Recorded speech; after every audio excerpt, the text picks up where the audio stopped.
Alhamdulillah nahmaduhu wa nasta'inuhu wa nastaghfiruh wa na'udzu billahi min shururi anfusina wa min sayyiati a'malina man yahdihillahu fala mudilla lahu wa man yudlil fala hadiya lahu asyhadu an la ilaha illallah wahdahu la syarika lahu wa asyhadu anna Muhammadan abduhu wa rasuluhu la ilaha illallah amma ba'd.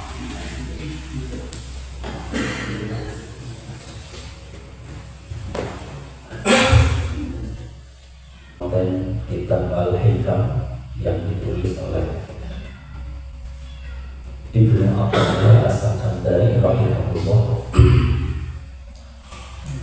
Beliau dianggap sebagai guru di bidang akhlak dan tauhid, sehingga bukunya ini, kitabnya ini menjadi salah satu pegangan kajian akhlak dan tauhid oleh umat Islam di manapun di seluruh dunia. Para hadirin rahimakumullah, baiklah pada kesempatan ini kita akan berbicara hikmah nomor 25. Hikmah nomor 25 yang hanya satu bait saja.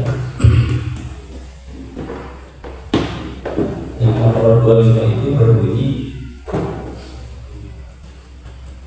ma tawaqafa matlaqul antara talibuhu bi rabbika wa la tayassara matlaqul antara talibuhu bi nafsika.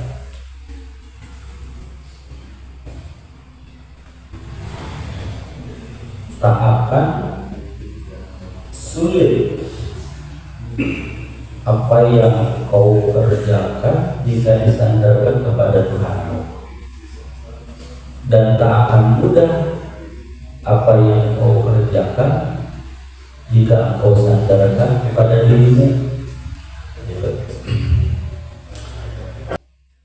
Jadi orang yang beriman ketika meminta sesuatu kepada Allah, orang yang tidak beriman ini kan tidak ya ayyuhalladzina amanu ya ayyuhan nas, berarti siapapun orang yang tidak beriman, nah ini memintanya kepada siapa? Nah ini masalahnya, memintanya kepada siapa?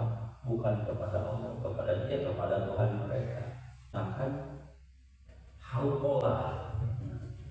Apa itu hauqalah? Hauqalah itu ucapan atau redaksi yang berbunyi la haula wala quwwata illa billah. Itu namanya hauqalah. La haula wala quwwata, tak ada daya dan upaya. Jadi tak ada kekuatan, itu bahasa pendeknya. Tidak ada kekuatan illa billah, kecuali dengan kekuatan Allah. Nah ini menarik. Pertanyaannya kan begini, apakah kita melakukan sesuatu itu ada kekuatan Allah atau tidak? Menunjukkan kekuatan Allah atau tidak? Nah tentu bagi mereka yang sekuler dan tidak beriman kepada Allah, ya itu kan kekuatan saya, gitu. Kita melakukan sesuatu, jangan saya yang melakukan itu. Dan ini mereka yang tidak memiliki keimanan, atau mungkin iman tapi tipis imannya, gitu. Tipis imannya. Di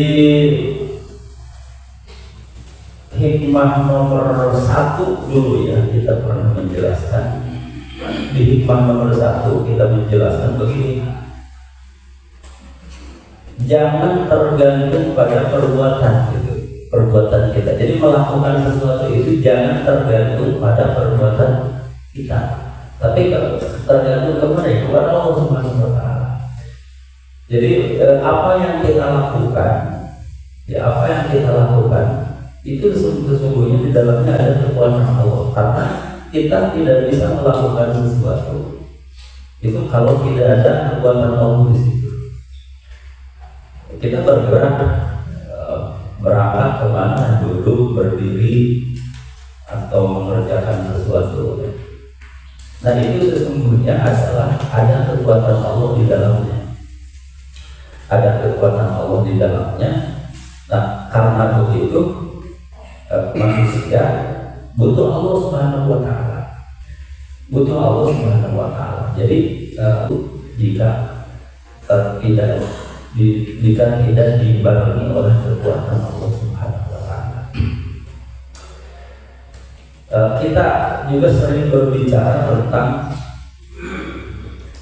fenomena takdir, ya, fenomena takdir di dalam kehidupan dunia ini. Di dalam akidah yang mengatakan manusia itu sepenuhnya gerak gerik manusia itu sepenuhnya terserah Allah Subhanahu wa Ta'ala, sepenuhnya terserah Allah Subhanahu wa Ta'ala. Nah, tak ada upaya manusia di sini. Jadi katanya jika manusia itu berbuat kebaikan, ya Allah yang berbuat kebaikan. Jika keburukan, ya keburukan. Allah membuat keburukan tersebut. Jika ada rezeki, ya dari Allah. Jika tidak diberi rezeki, ya karena Allah dan sebagainya. Jadi semuanya digantungkan kepada Allah. Ini namanya Jabariyah atau fatalisme. Nah, fatalisme itu beranggapan begitu manusia itu seperti wayang. Juga wayang yang tertawa itu kan darah yang tertawa. Wayangnya kalah bertarung, ya kan adalah gitu. Nah ini Jabariyah begini pemahaman. Apakah dilakukan untuk memberikan kesempatan bertaubat, kemudian ibadah dilipat gandakan. Kan kita suka mendengar penjelasan begini ya. Lailatul Qadar turun kepada umat Nabi Muhammad saja, kepada umat Nabi lain tidak. Padahal Lailatul Qadar itu hanya beberapa saat saja, tapi sama dengan 1000 bulan. Padahal hanya semalam juga tidak, tapi sama dengan 1000 bulan. Bayangkan dalam 40 tahun ibadah terus menerus kan tidak mungkin. Usia kira belum tentu 80-an. Begitu keutamaannya itu antara lainnya banyak juga. Jadi betul tadi kalau Anda itu langsung diberikan kepada umat yang terdahulu, ya. Tapi apakah di akhirat masih ada? Ya masih ada. Karena itu kan hanya sebagian saja. Gitu. Jadi sisanya ada kan. Kalau sudah habis sisanya ya udah selesai. Pengelolaan yang sifatnya teknis. Jadi malah kan sudah ada pengelola teknis tadi, yang ada perusahaan yang mereka mengawasi kepengurusan. Toh nantinya kalau mereka dikasih kelola, kan dia dikelolakan lagi, dilelangkan lagi. Bayangkan apa-apa gitu. Apakah ini tidak, kalau diterima, maka ini malah tidak sama apa di kepala orientasinya seperti Islam yang kita kenal besar di Indonesia ada sebetulnya banyak. Ada NU, ada Muhammadiyah, ada yang lain-lain ya. Ini tujuannya sebetulnya apa sebetulnya? Yang saya baca dalam sejarah dan berbagai hal itu adalah format untuk dakwah.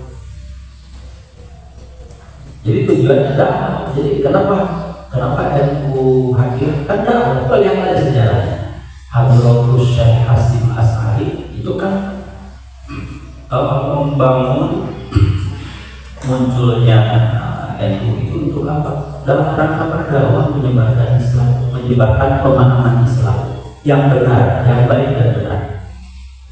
Muhammadiyah bagaimana sama itu tujuannya adalah dakwah menyebarkan Islam dengan baik dan benar. Terus ada versi bagaimana sama, semuanya sama adalah dalam rangka menyebarkan agama Islam. dengan metodologi yang berbeda gitu. Makanya ada pemahaman Urumiyah di antara mereka yang berbeda, yang nggak ada masalah. Itu kan pemahaman yang metodologi gitu. Jadi cara mereka berdakwah itu kan berbeda gitu. Cara mereka menyampaikan Islam itu berbeda. Tapi semuanya tujuannya adalah untuk menyampaikan Islam kepada masyarakat, untuk mencerdaskan masyarakat gitu. Nah kemudian muncul lagi ya, kalau sebetulnya ini bukan pemahaman murni ya sebetulnya, tapi ada faktor-faktor politis yang dominan gitu. Jadi kadang-kadang ormas tertentu mendominasi lagi bergandengan dengan penguasa, sehingga dengan ormas itu untuk dakwah, untuk menyebarkan Islam dengan metodologi yang mereka ciptakan dengan baik dan benar. Makanya rapi sebetulnya dengan adanya, seharusnya dengan adanya organisasi itu kan menjadi rapi. Bayangkan dulu ketika awal-awal berdirinya itu berperan luar biasa di dalam meraih kemerdekaan. Sekarang ketika mengisi kemerdekaan, nah, ormas itu menjadi terintervensi oleh politik praktis. Akhirnya pemahamannya jadi kacau.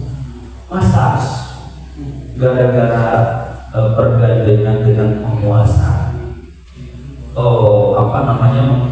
saya meyakini Hadratus Syekh Hasyim Asy'ari akan menangis melihat ini karena sudah disalahgunakan. Lalu kekayaan alam diserahkan kepada ormas tertentu. Ini bagaimana? Ya iya jelas ini tidak sama dengan adik-adik mereka. Sebab ya jangan hanya jangan saja melihat persoalan memintakan ampun kepada siapapun bagus lah itu, bagus. Tapi apapun mereka melakukan penyimpangan, melakukan kemusyrikan dan sebagainya, ya mengingatkan penting, mengingatkan itu penting. Karena Nabi Ibrahim juga selalu mengingatkan, wahai ayahku, kenapa engkau menyembah apa yang kau buat, patung yang kau buat? Wahai ayahku, kenapa engkau menyembah patung yang kau buat? Jadi mengingatkan, kembalilah kepada Allah Subhanahu Wa Taala. Adapun misalkan setelah itu dia tidak mau kembali kepada Allah, ya udah. Makanya Nabi Ibrahim ayahnya dia gitu. Tapi tetap sebagai seorang anak kepada orang tua tetap berbuat baik gitu. Tetap berbuat baik. Wa in jahadaka ala an tusyrika bi, itu wa in jahadaka ala an tusyrika bi ma laysa laka bihi ilm fala tuti'huma wa sahibhuma fid dunya ma'rufan gitu. Jika kedua orang tua itu bersikukuh memerintahkanmu untuk sesuatu yang tidak baik, misalnya musyrikat, fala tuti'huma, jangan ikuti. Wa sahibhuma fid dunya ma'rufan, tapi kemudian pergaulilah mereka, perlakukanlah mereka di dunia ini dengan baik begitu. Ada menunjuk buruk aja jangan diikuti, tapi perlakukanlah sebagai orang tua. Gitu. Wallahu a'lam bishawab. Tekap. Kalau itu sampai di sini saja pembahasan kita kali ini. Semoga ada manfaatnya bagi kita semuanya. Yang benarnya dari Allah dan Rasulnya, yang salahnya dari kekeliruan saya pribadi. Semoga Allah mengampuni kita semua, memberikan taufik dan hidayah kepada kita semua. Dan Allah di kesempatan yang lain kita akan berjumpa kembali di nomor 26 insya Allah. Baik, kita akhiri dengan kalimat kafaratul majlis bersama-sama.